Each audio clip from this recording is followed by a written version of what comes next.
यदा यदा हि धर्मस्य ग्लानिर्भवति भारत परित्राणाय साधूनां विनाशाय च दुष्कृतां धर्म संस्थापनार्थाय संभवामि युगे युगे। जब जब धर्म की हानि होती है और अधर्म बढ़ता है, तब तब मैं धर्म की स्थापना के लिए अवतार लेता हूं। यह सनातन योग मैंने सबसे पहले सूर्यदेव विवस्वान को सिखाया था। यह दिव्य ज्ञान सूर्यदेव से मनु और मनु से राजा इक्ष्वाकु तक पहुंचा। इसी प्रकार यह परंपरा चलती रही। आज मैं वही प्राचीन योग तुम्हें बता रहा हूं, क्योंकि तुम मेरे प्रिय भक्त हैं और सच्चे मित्र हो। आपका जन्म तो अभी हुआ है, फिर आपने सूर्यदेव को यह ज्ञान सबसे पहले कैसे दिया? हे अर्जुन, मेरे और तुम्हारे अनेक जन्म हो चुके हैं। मैं उन सभी को जानता हूं, लेकिन तुम उन्हें नहीं जानते। यद्यपि मैं अजन्मा और अविनाशी हूं, फिर भी अपनी दिव्य शक्ति से समय समय पर अवतार धारण करता हूं। जब जब धर्म की हानि होती है और अधर्म बढ़ता है, तब तब मैं अवतार लेता हूं। सज्जनों की रक्षा, दुष्टता का अंत और धर्म की पुनः स्थापना के लिए मैं युग युग में प्रकट होता हूं। जो मेरे दिव्य जन्म और कर्म के रहस्य को समझ लेता है, वह जन्म मरण के बंधन से मुक्त होकर मुझे प्राप्त होता है। जो राग, भय और क्रोध से मुक्त होकर मेरी शरण में आते हैं, वे ज्ञान से पवित्र होकर मेरे दिव्य स्वरूप को प्राप्त करते हैं। जो भक्त जिस भाव से मेरी शरण में आता है, मैं उसी भाव से उसकी कृपा करता हूं।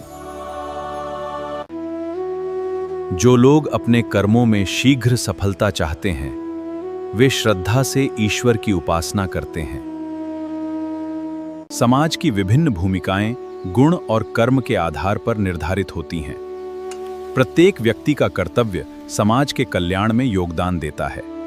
मैं कर्म करता हूं, फिर भी कर्मों के बंधन में नहीं बंधता, क्योंकि मुझे उनके फल की कोई इच्छा नहीं है। प्राचीन महापुरुषों ने भी इस रहस्य को जानकर निष्काम भाव से कर्म किया। इसलिए हे अर्जुन, तुम भी अपने कर्तव्य का पालन करो। हे अर्जुन, कर्म का रहस्य अत्यंत गहरा है, इसलिए यह समझना आवश्यक है कि कर्म क्या है और अकर्म क्या है। सही कर्म, गलत कर्म और अकर्म, इन तीनों का अंतर समझना ही सच्चे ज्ञान की शुरुआत है।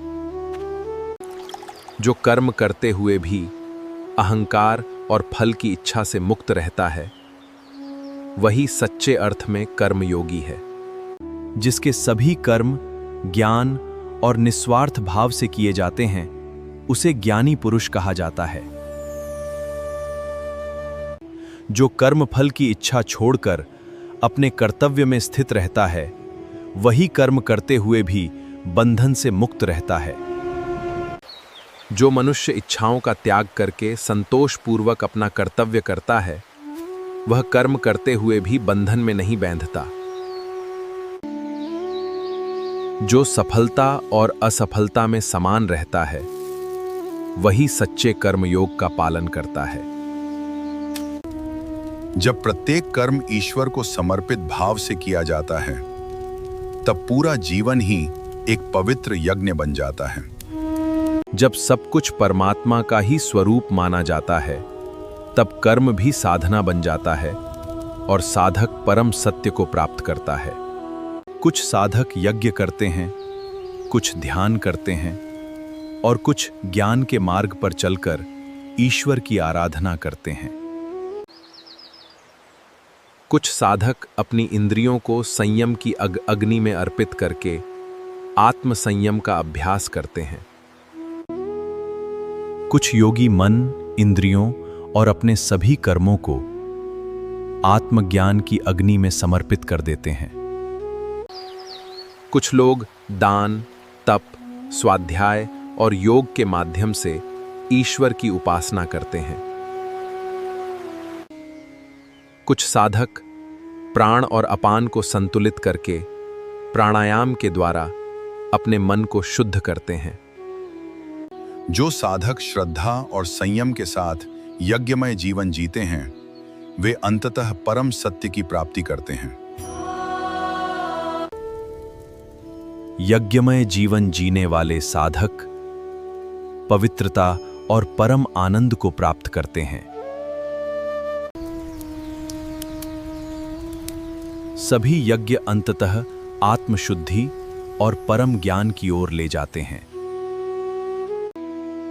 सभी यज्ञों में ज्ञान यज्ञ सबसे श्रेष्ठ है, क्योंकि ज्ञान से ही कर्म का वास्तविक अर्थ समझ में आता है।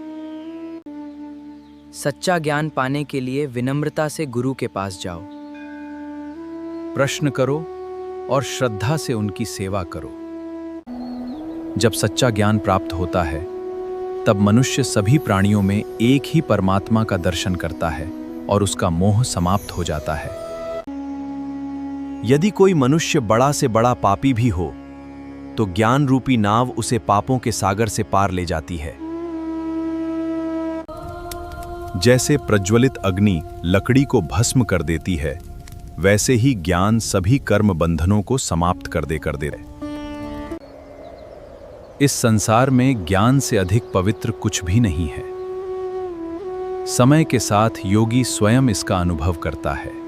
श्रद्धावान, संयमी और लगन से सीखने वाला व्यक्ति ज्ञान प्राप्त करके शीघ्र ही परम शांति को प्राप्त करता है।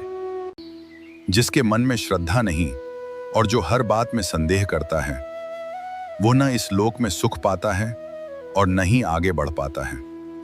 जो ज्ञान के साथ कर्म करता है और फल का त्याग करता है, वह सभी बंधनों से मुक्त हो जाता है। हे अर्जुन, ज्ञान रूपी तलवार से अपने संदेह का नाश करो, कर्म योग का आश्रय लो और दृढ़ संकल्प के साथ अपने कर्तव्य के लिए उठ खड़े हों।